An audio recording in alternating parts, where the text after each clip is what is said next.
নমস্কার, আমি রিমা। আহারে বিহারে চ্যানেলে সকলকে জানাই স্বাগত। রুটি কিংবা পরোটা বা জিরা রাইসের সাথে খুব কম সময়ে সম্পূর্ণ ঘরোয়া এবং কম উপকরণে সোয়া চাংয়ের ভীষণই সুস্বাদু একটি রেসিপি বানিয়ে নিতে পারো, যার নাম হচ্ছে সোয়া চুকা। এটি তামিলনাড়ুর একটি রেসিপি। তামিল ভাষায় চুকা কথার অর্থ হলো শুকনো বা ড্রাই। তাহলে বোঝাই যাচ্ছে কোনোভাবেই ঝোলের রেসিপি কিন্তু এটি নয়। রেসিপিটি স্কিপ না করে প্লিজ দেখতে থাকো, গ্যারেন্টি দিচ্ছি ভালো লাগবে। আজকের রেসিপির জন্য গ্যাসে প্রথমে জল সহ কড়াই বসিয়ে দিয়েছি। দিয়ে দিচ্ছি এর মধ্যে 1 চা চামচ লবণ। জাস্ট একটু নেড়ে দেওয়া, লবণটা যাতে গলে যায়।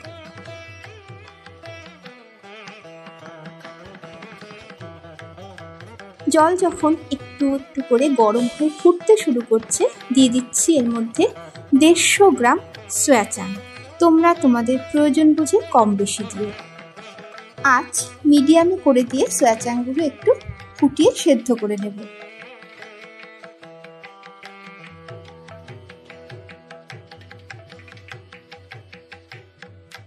দেখতেই পাচ্ছ ফুটে উঠেছে।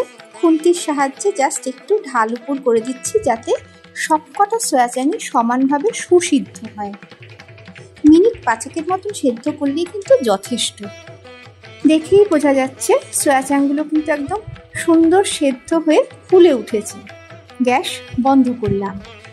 এবারে গরম জল থেকে সবকটা সোয়া চাংগুলো তুলে নিয়ে ফেরত আসছি। গরম জল থেকে সবকটা সোয়া চাং তুলে নেওয়া হয়ে গেছে। ধুয়ে নেওয়ার জন্য এবং তোমাদেরকে দেখানোর সুবিধার জন্য আমি কড়াইয়ের মধ্যে সোয়া চাংগুলো নিয়ে নিচ্ছি। দিয়ে দিচ্ছি এর মধ্যে নর্মাল জল। নর্মাল জলে ধুয়ে নিলে সোয়া চাংয়ের যে গন্ধটা থাকে সেটা চলে যায়। খুবই গরম জল, একদম যতটা সম্ভব নিংড়ে নেওয়া যায় নিংড়ে নিচ্ছি। তুলে ফেলছি একটা পাত্রে। একইভাবে বাকি সোয়া চাংগুলোও আমি জল নিংড়ে তুলে নেব। পুরো সোয়া চাং আমার জল নিংড়ে তুলে নেওয়া হয়ে গেল। এবারে কড়াইতে দিয়ে দিচ্ছি পরিমাণ মতন সাদা তেল।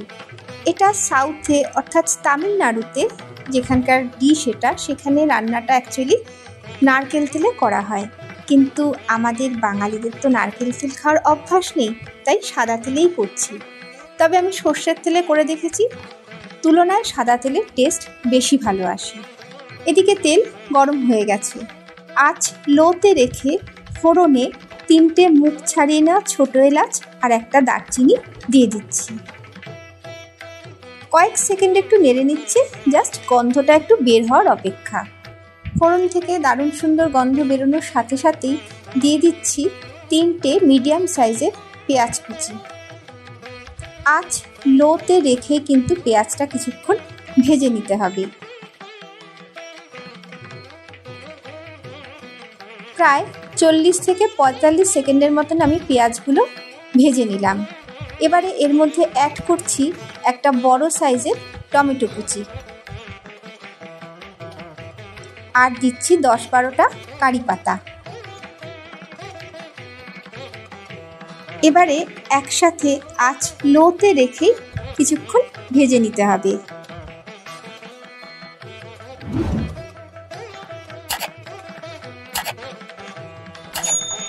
দিয়ে দিচ্ছি এর মধ্যে প্রায় 1.5 ইঞ্চির মতন আদা কুচি। সঙ্গে দিচ্ছি 10 থেকে 12 কোয়ার মতন রসুন কুচি। সবটা একসাথে নেড়েচেড়ে মেশাতে হবে। এই রেসিপিতে আদা এবং রসুন অলওয়েজ কুচি করেই দেবে। যেহেতু রেসিপিটা একটু ড্রাই টাইপের হয়, যার জন্য পেঁয়াজ থেকে শুরু করে সমস্ত কিছুই কিন্তু কুচিয়ে দেওয়া হলো। তাছাড়া এমনিতেও যখন খাওয়ার সময় আদা এবং রসুন একটু একটু মুখে পড়বে, বেশ লাগবে খেতে। সব রকম কালার মিলে কি সুন্দর লাগছে দেখো। এবারে দিয়ে দিচ্ছি 1 চা চামচ হলুদ গুঁড়ো, 1 চা চামচই দিয়ে দিচ্ছি লাল লঙ্কার গুঁড়ো। ঝালটা তোমাদের টেস্টে দিও, তবে একটু ঝাল ভালো লাগে। হাফ চা চামচ দিয়ে দিচ্ছি মৌরি গুঁড়ো। মৌরি গুঁড়ো কিন্তু কোনোভাবেই স্কিপ করা যাবে না। ধনে গুঁড়ো সেটাও দিয়ে দিচ্ছি 1 চা চামচ। সমস্ত মশলা একসাথে এবার নেড়ে মেশাতে হবে। একটা কথা বলে দিই, এই রেসিপিতে কোনোভাবেই জিরের ব্যবহার কিন্তু হবে না এবং কাশ্মীরি লঙ্কার গুঁড়োও কিন্তু দরকার হয় না, এমনি সুন্দর কালার চলে আসবে। দেখো, কাশ্মীরি লঙ্কার গুঁড়ো ছাড়াও কিন্তু কালার দারুণ সুন্দর চলে আসছে। অবশ্যই এবারে দিতে হবে গোলমরিচ গুঁড়ো। আমি 1.5 চা চামচের মতন গোলমরিচ গুঁড়ো দিলাম। এই রেসিপিটা একটু ঝাল কিন্তু ভালো লাগে, তাও তোমাদের টেস্টেই কিন্তু ঝালটা দিও। গোলমরিচ দেওয়া হয়েছে, এবার ভালো করে মেশাতে হবে যাতে গোলমরিচ কোনোভাবেই এক জায়গায় থেকে না যায়। জলের ব্যবহার কিন্তু এখনো অবধি হয়নি, তাই কন্টিনিউ নাড়তে হবে যাতে মশলা কোনোভাবে কড়াইতে ধরে না যায়। সমস্ত মশলা খুব ভালোভাবে মেশানো হয়ে গেল। দিয়ে দিচ্ছি এবারে সেদ্ধ করা সয়া চাং। সয়া চাংগুলো দিয়ে সমস্ত মশলার সাথে ভালো করে নেড়ে মেশাতে হবে। যেটুকু তেল কড়াইতে রয়েছে সয়া চাং কিন্তু এবার পুরোটাই জাস্ট টেনে নেবে এবং একটু ড্রাই টাইপের কিন্তু দেখতে লাগবে। ভয় না পেয়ে নাড়তে হবে।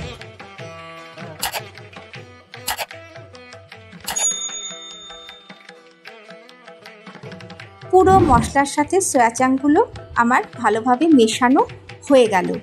এবারে দিয়ে দিচ্ছি একটু গ্রেভি এবং সফটনেসের জন্য গরম জল, তাও খুব বেশি না, 2 কাপের মতোই দিলাম, কারণ রান্নাটা তো ঝোল ঝোল টাইপের হয় না।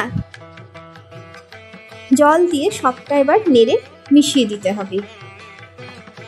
এই রেসিপিটা আমার এক কলেজের মাদ্রাজি বান্ধবীর কাছে শেখা এবং প্রথম ওর কাছেই খাওয়া। আমি খেয়ে জাস্ট ফিদা হয়ে গেছি, তাই বাড়িতে মাঝে মাঝেই করতাম। এতটাই ভালো লাগছে যে আজ তোমাদের সাথেও সেটা শেয়ার করছি। শুরু থেকে শেষ অবধি কোনোভাবেই কিন্তু রান্নাটা হাই ফ্লেমে হলো না বা হবে না। মেশানো কমপ্লিট। আঁচ লো টু মিডিয়ামে করে এবারে ফুটতে দিলাম। 2 মিনিট বাদে আবারও একটু নেড়ে দিচ্ছি।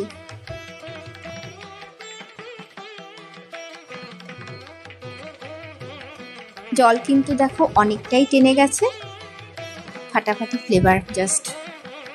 দিয়ে দিচ্ছি স্বাদ অনুযায়ী লবণ।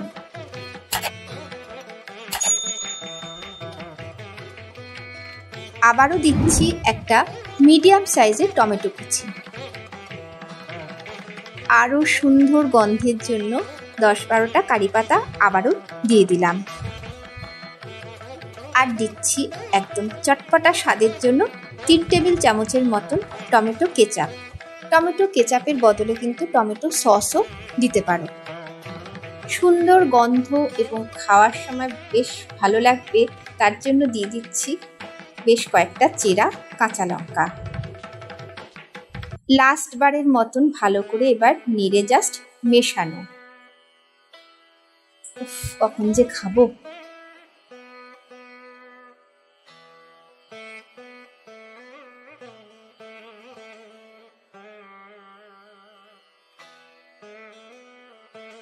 মেশানো কমপ্লিট। আমার রান্নাও কমপ্লিট। যেটুকু ঝোল দেখা যাচ্ছে সেটাও কিন্তু সয়া চাং টেনেই নেবে। এবার আমি সার্ভ করে নেব। সার্ভ করা হয়ে গেছে। ফর ডেকোরেশন একটু পেঁয়াজ রিং করে কেটে নিয়ে সাজিয়ে দিয়েছি। বন্ধুরা, আমার আজকের রেসিপি সয়া চুকা তোমাদের ভালো লাগলে জানিও। বাড়িতেও সবার জন্য করে দেখতে পারো। সবার জন্য অনেক অনেক শুভেচ্ছা, ভালোবাসা জানিয়ে আজকের ভিডিও এখানেই শেষ করছি। সবাই খুব ভালো থেকো। নমস্কার।